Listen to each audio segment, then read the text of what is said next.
Voy a presentar un video donde aparecen cuatro personas hablando sobre el tema afro en Chiapas y una persona de Costa Chica, de Oaxaca.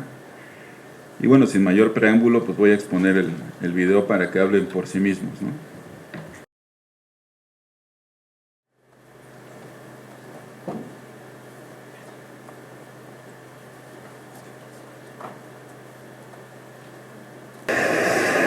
Mis padres, que son los que conviví más, porque mis abuelos no los alcancé a disfrutar, pero sí me enseñaron la historia de dónde somos originarios, dónde somos descendientes, dónde está exactamente el barco que naufragó, a través del cual se escaparon los esclavos y hicieron las poblaciones: El Ciruelo, Corralero, Santo Domingo, Callejón, todos los pueblos aldeños al Ciruelo.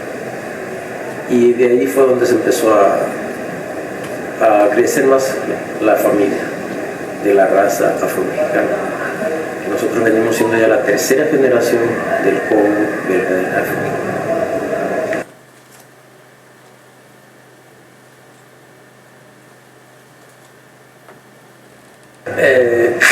Pues tenemos muchas formas de denominar. Por ejemplo, que dicen manito, mito, hey negro, oye primo. Son unas diferentes formas de llamarse.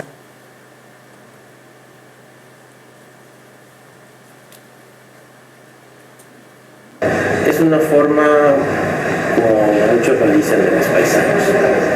A mí me gusta vivir en la ciudad, porque siempre te andan correteando, siempre andas a las carreras. Y es una forma que, aunque no tenemos las diversiones, otras cosas que hay en la ciudad, pero la vida en la costa es de lo más maravilloso. Te das un tiempo para todo, está en armonía. Si te sucede algún fracaso o algo, el pueblo siempre va a ser unido, el pueblo siempre te va a apoyar y todo, y sale muy bonito.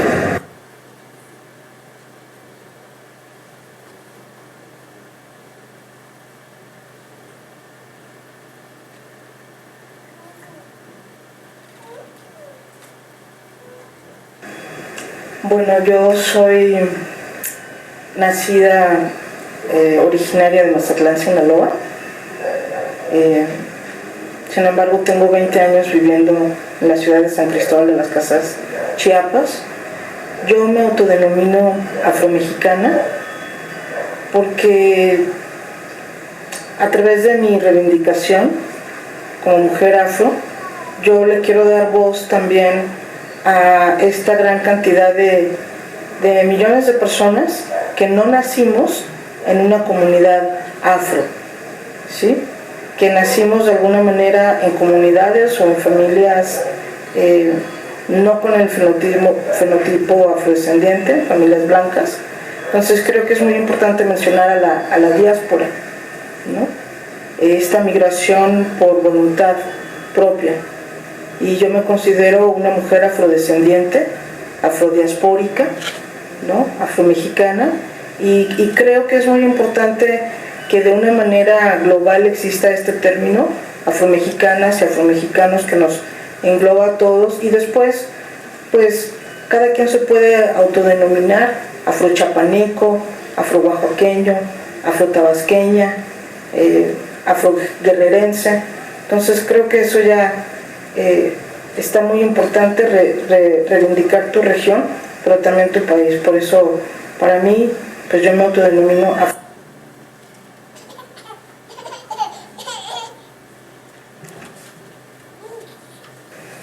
Bueno, la pregunta es compleja, claro que sí. Desde antes de nacer, y esto es una transgresión cotidiana en mi vida, ¿no? Al ser tal minoría en un país como México, el problema principal que enfrento es la transgresión al libre tránsito, donde los agentes de migración pues continuamente me cuestionan mi nacionalidad, están convencidos que no soy mexicana, y pues soy detenida en los aeropuertos en vuelos nacionales y en las garitas carreteras, ¿no? esto sería como algo de siempre. Y por otro lado, pues estos microrracismos, ¿no? De alguna manera, de forma inconsciente, que se dan continuamente, ¿no? Como escucho más de 4 veces a la semana: ¿de dónde eres? ¿Por qué vives en México? Y pues el trato que recibo, ¿no? Ser tratada como extranjera en mi propio país.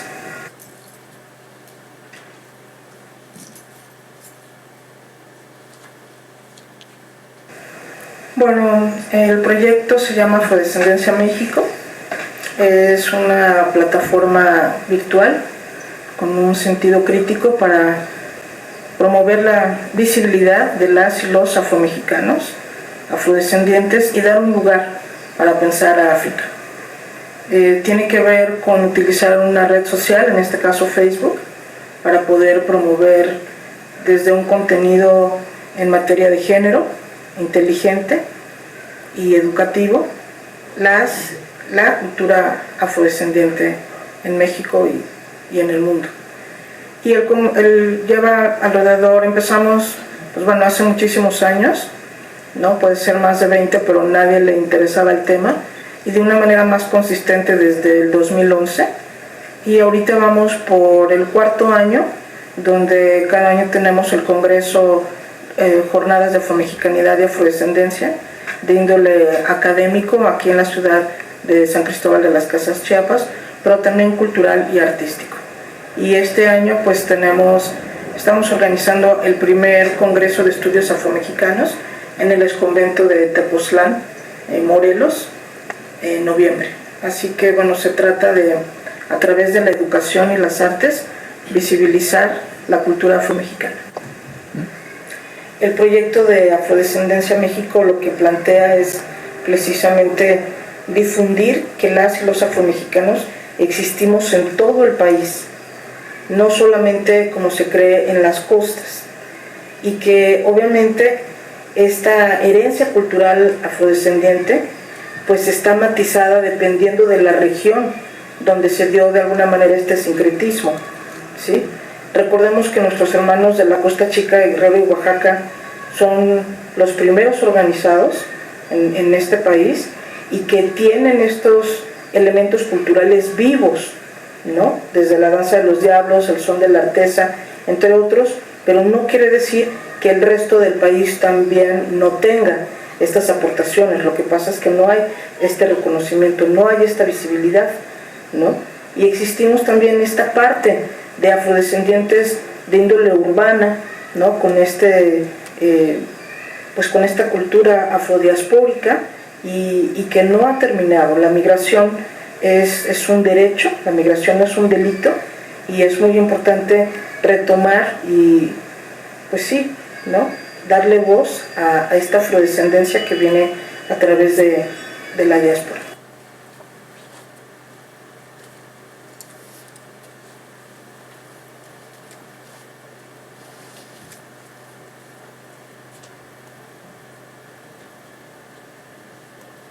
Bueno, creo que lo que hay que resaltar de todo esto es que la población que existe en Chiapas, descendiente de los africanos que llegaron en la época colonial, no se identifican como descendientes de tal cosa, sino como mestizos, producto de una cultura europea e indígena, ¿no? Entonces hay un desconocimiento por diferentes razones de la presencia africana en Chiapas.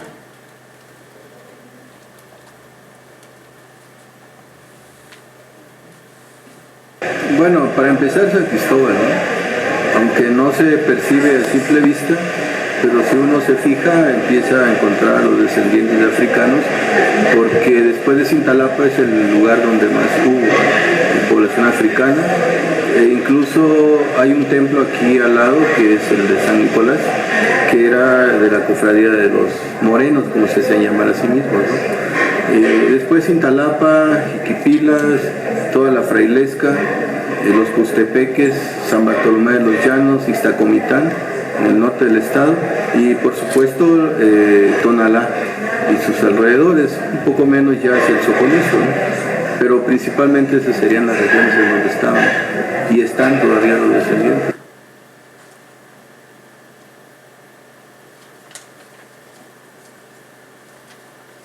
Bueno, en primer lugar son 2 o 3 personas nada más las que se han dedicado al tema.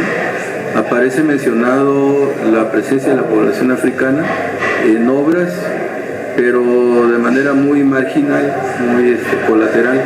En la de Trens, en la de García de León, aparece mencionada la población africana, pero estudios en sí, bueno, salvo lo que yo hice, Benjamín Lorenzana y otra persona de la Ciudad de México, ¿no? Hay una dificultad muy grande que explica la ausencia, no el desinterés, sino la ausencia de estudios, que es la dispersión de la documentación.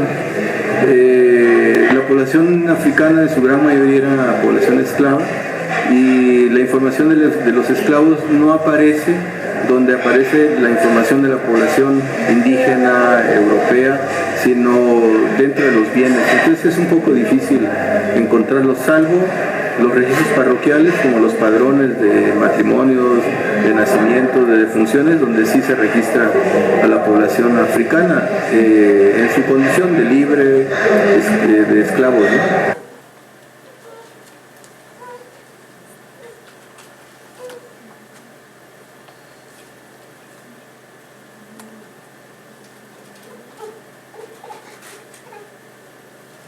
Bueno, las personas que tienen elementos o son de origen africano en Chiapas, pues prácticamente se denominan costeños, ¿no? O en algunos casos morenos, ¿no? Pero no hay un vínculo con el pasado africano, ¿no? O sea, ser moreno no significa ser africano, ¿no? Entonces, pero eso tiene que ver con el desconocimiento, ¿no? Incluso yo mismo, ¿no? Antes de conocer la historia de la población de origen africano en Chiapas, pues me parecía que si acaso éramos morenos, ¿no? En la familia siempre había un moreno o hay un negro, ¿no? Incluso le dicen la negra, el negro, ¿no? Pero no hay un vínculo con el pasado africano. Entonces esa conciencia, ahora ya me considero como afrodescendiente, ¿no? Como afrochiapaneco, pero después de haber realizado estudios a través de documentos coloniales, ¿no? Que yo ya me tengo conciencia de ese pasado, ¿no? Pero antes de eso, pues no tenía ninguna idea de por qué éramos unos más morenos o menos blancos que otros, ¿no? Entonces las personas en Chiapas son morenos o son costeños, ¿no? Pero no, y el color de piel tal vez se vincula con los fuertes rayos del sol o otros elementos como el mar, ¿no? Pero no tiene nada que ver con lo africano.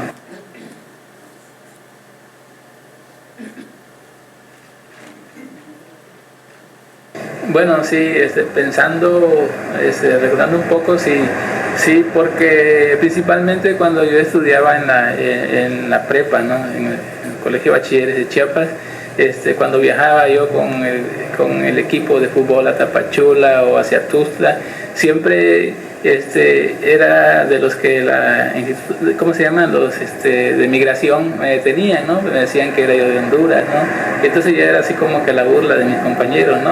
No van a detener por Benjamín, ¿no? Pero sí, ese ha sido, digamos, aparte de los apodos,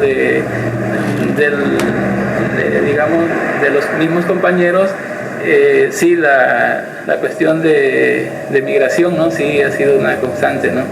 Ahora ya un poco menos, pero cuando estaba yo más joven, sí tenía muchos problemas, ¿no? O sea, me bajaban, me preguntaban, nada más salía yo de Vigiapa y sí me estaban pidiendo identificación, ¿no? De esa manera sí.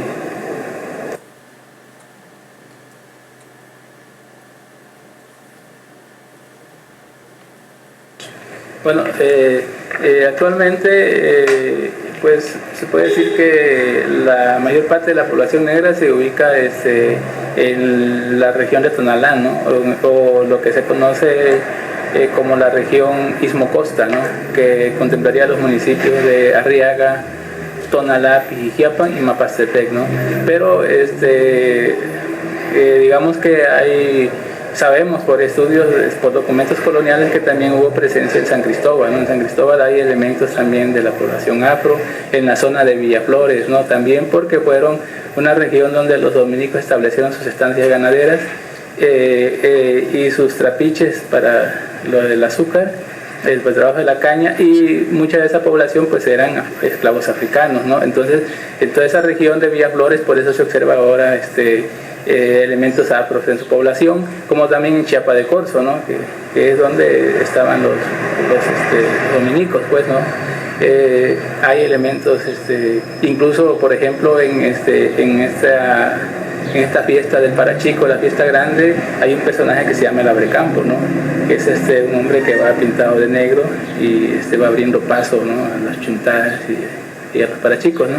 Entonces, en esas regiones principalmente, aunque también hubo presencia en las regiones de zona indígena, pero principalmente sería en esta parte de la costa, en San Cristóbal, Cintalapa, ¿no? Jiquipilas, Cintalapa, toda esta región de los valles centrales, que incluye Villaflores, Villacorzo, incluso los Justepeques, hubo mucha presencia, San Pedro Buenavista, ¿no? Ahí principalmente estaría la ubicación. Bueno, y hay algunas comunidades, por ejemplo en Pijijiapan está la ranchería Cachimbo, ¿no? Y la zona de los mares, y bueno, en Tonalá está todavía lo que se llama como el Mancomún de Mulatos, ¿no? Que tiene alrededor de 9 u 8 rancherías, no recuerdo exactamente, ¿no?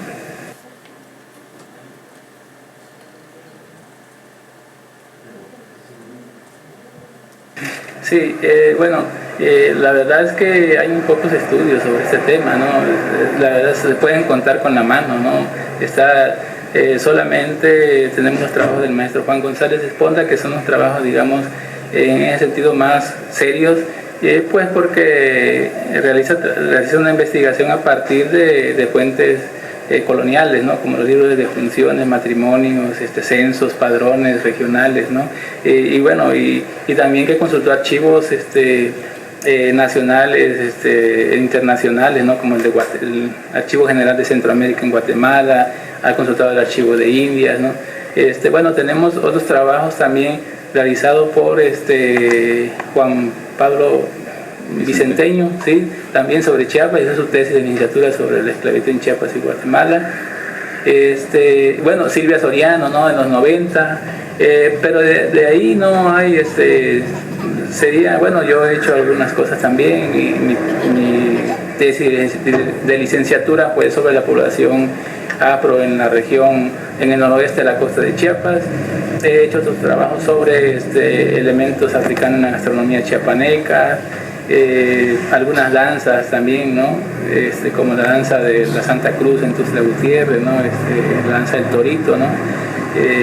Que son los negros también ahí que salen bailando, ¿no? Pero no hay más, no hay más estudios, y actualmente, bueno, el maestro Juan sigue todavía trabajando algunos artículos sobre el tema. Ahorita no sé exactamente sobre qué. Bueno, yo estoy trabajando algo sobre, tengo interés en trabajar todavía la gastronomía, ¿no? De buscar mayores elementos, ¿no? Y bueno, y hasta ahí no conocemos, y bueno, y principalmente el poco trabajo sobre el tema, o se ha hecho muy poco sobre el tema, porque hay muy poco impulso, hay muy poco interés por parte de las instituciones, ¿no? Los centros de investigaciones, el tema de la negritud no aparece en su agenda, ¿no? En el caso de los centros de investigaciones, pero tampoco de las instituciones del gobierno del Estado, ¿no?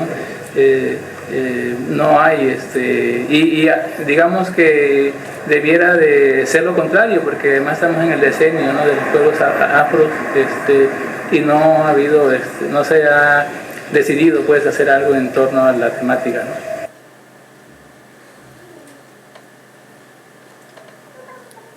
Breve, ¿por qué sigue manejando el término moreno? O sea, me llamó mucho la atención. están abogando por afrodescendiente y todo, y dentro del video aparece la palabra moreno.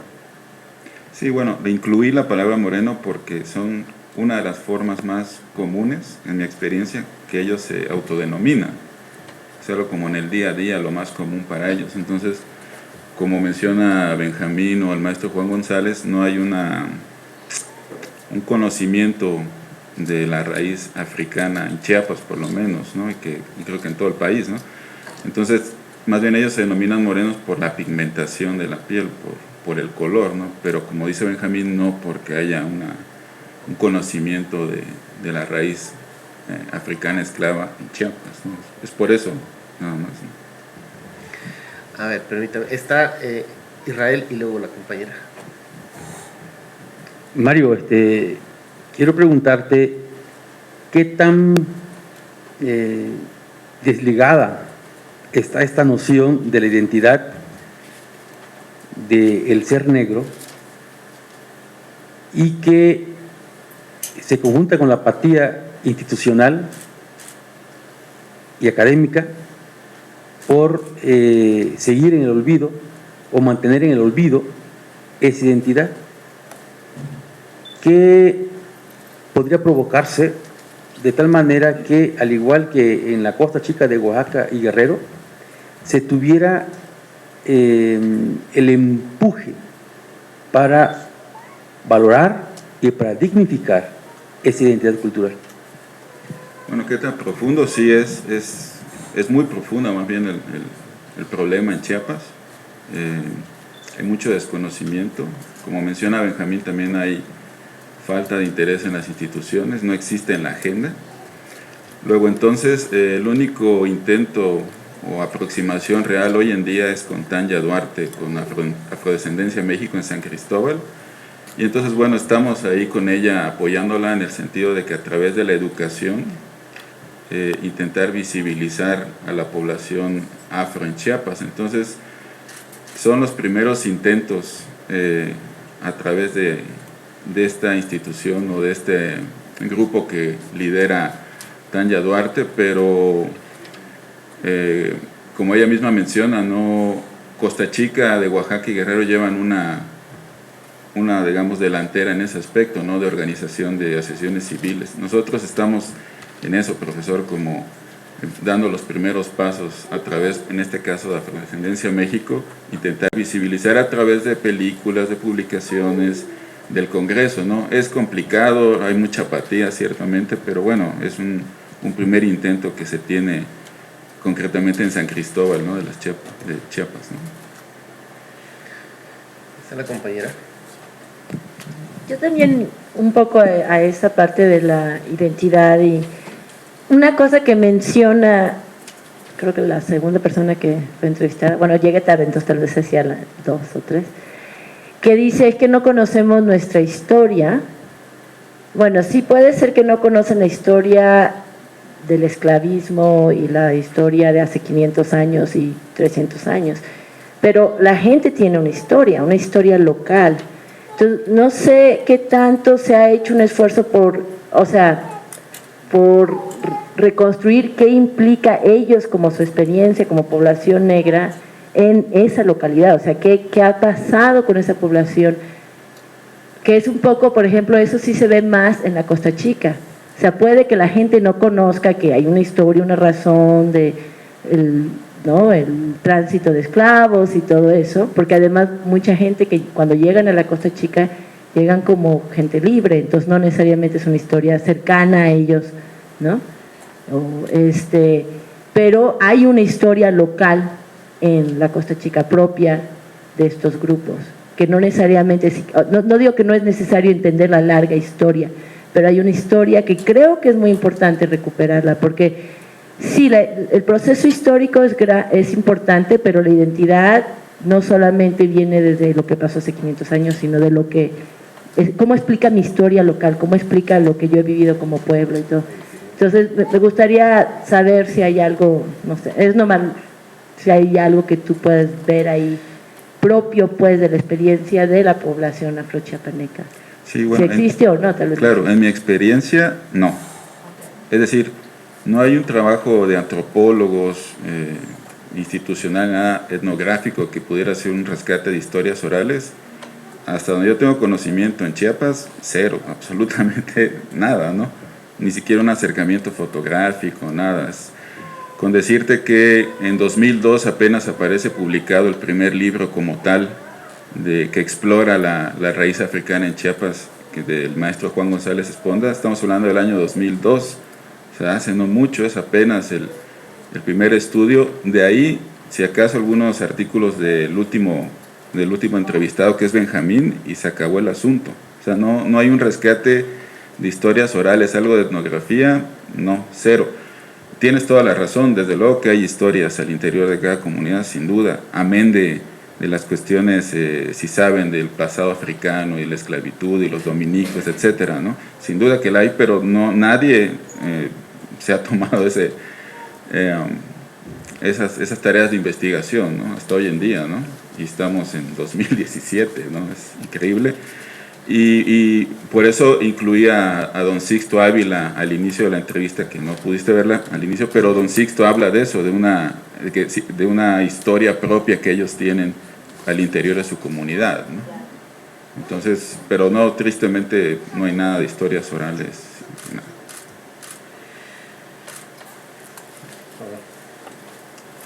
Sí, Pablo. Bueno, pues respecto a lo que comentaba la compañera, sí hay algunas historias orales.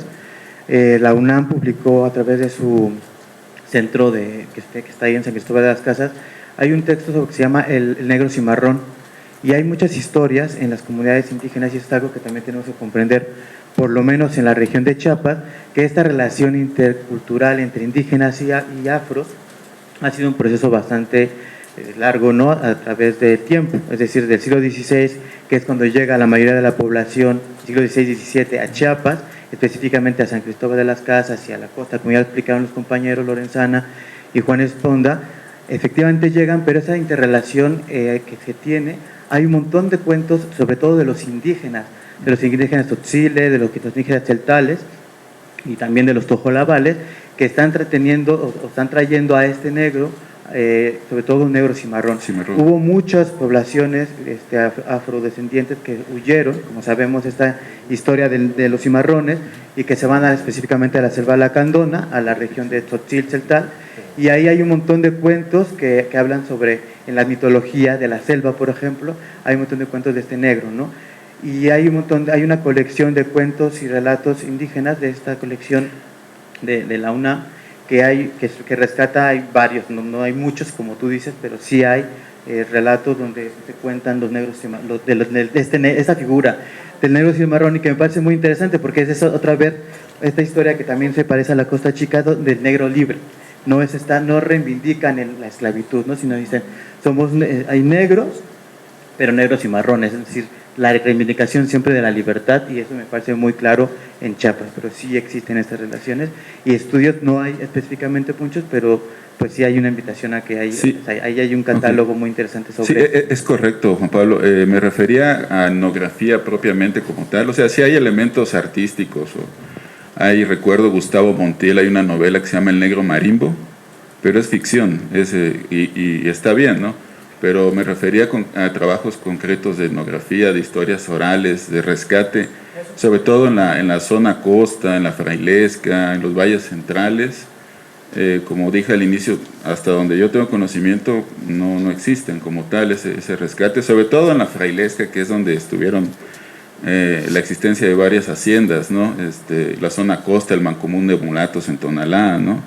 Entonces no hay un rescate propiamente hoy en día. Ficción sí hay, ¿no? Ficción y ciertas cuestiones que rescaten en la zona altos de Chiapas, como tú bien mencionas, ciertamente lo hay, vía UNAM, pero no vía gobierno del estado, que está en la agenda. Tiene algunos datos sobre todo los musicólogos que están haciendo el trabajo específicamente del rescate de los tambores de Colabales, por ejemplo. No recuerdo cómo se llama un compañero que está en Coneculta, y él está trabajando específicamente todo el trabajo de los tambores, como los tambores tojolabales, que es el chic, el ta'a, el to'o, que son los tambores, él hace una remembranza a los tambores cubanos, que son los tambores batás, está haciendo ese trabajo de un musicólogo. Sí, efectivamente no hay mucho, pero sí hay algunos trabajillos. Sí, sobre lo que hablaba él de los cuentos y eso, exactamente, yo estoy haciendo un trabajo ahorita sobre cuentos populares, pero con la imagen. Perdón, estoy haciendo un trabajo ahorita sobre una investigación sobre cuentos populares en México, pero en donde aparece la imagen del negro. Y actualmente, donde más he encontrado es exactamente en Chiapas, ¿sí? En los grupos indígenas de los altos de Chiapas, los Otziles, Etzales, Choles, Tojolabales, todos esos. Y sí, es cierto que no hay una etnografía, como tú dices, pero yo creo que a través de esos cuentos se puede, pues, hacer toda una historia, pues, de la importancia que tuvo la población afro en esa zona. A mí me sorprendió muchísimo. Yo estuve trabajando primero cuentos de la costa, estuve trabajando cuentos de Oaxaca en general, y en Chiapas es donde más he encontrado, ¿no? Donde más he encontrado el personaje del negro en los cuentos populares, el 99%, si tú quieres, en lengua indígena, ¿no? Y siempre el negro, como lo dice él, cimarrón, pero también el estereotipo. El negro malo, el negro brujo, el negro antropófago, el negro que rapta. Y entonces, pues creo que sí hay algo muy rico, pues, que hay que estar, que se puede rescatar, pues, de Chiapas, de la población afro. Son dos preguntas. Una referente a la situación que viven en estas comunidades, ¿sí? Hace 2 años yo estuve trabajando mucho en la Costa Chica y parte de Guerrero y Oaxaca, y cuando hacíamos los talleres de derechos humanos para las mujeres, hicimos también a la vez un diagnóstico y se visualiza la cuestión del abandono por parte del Estado, ¿sí? Hacia la población, mucho más que en comunidades indígenas. En estas poblaciones, ¿cómo se refleja la situación de estas comunidades afros en Chiapas? Esa es una. Y la otra, yo había entendido que había otras entrevistas de Guerrero y de Oaxaca que había hecho usted, ¿o no? No. Ah, ok. No, bueno, incluí a don Sixto Ávila, porque me pareció un tema interesante que él está enfrente de la Catedral de Tuxtla Gutiérrez como un trabajador del ramo de la construcción. Entonces me pareció interesante porque es un tema de la migración, ¿no? Cómo él tiene que salir, en este caso concretamente del ciruelo, y tiene que ganarse, bueno, el sustento diario a través de eso. Entonces él me decía que en ese instante, hasta el 28 de abril va a estar en Tuxtla Gutiérrez trabajando ahí, pero ahí se tiene que ir tal vez a Playa del Carmen o a Texcoco, a donde lo llamen, para trabajar, pero él es oriundo del ciruelo, ¿no? Habla de esa migración por trabajo, ¿no? En este caso. Gracias. Y bueno, la marginación, digamos, en las comunidades afro, hasta donde yo tengo conocimiento, porque obviamente no lo sé todo, pero es lo mismo que sucede, yo creo que en Oaxaca, en Guerrero, ¿no? La gente hay mucha migración a Estados Unidos, hay pérdida de valores culturales, y el sustento sigue siendo, no sé, agricultura, la ganadería, ¿no? Pero son zonas que también están olvidadas por el Estado, ¿no? Hay falta de apoyos. La misma situación que presenta el resto del país, no hay mayor diferenciación ahí, ¿no? Marginación, pobreza, olvido institucional, ¿no? Entonces, no hay, incluso tal vez más en el sur, ¿no? En el sur de México que en otras regiones del país, ¿no? Bien, bueno, pues vamos a brindarle un fuerte aplauso a Mario. Gracias.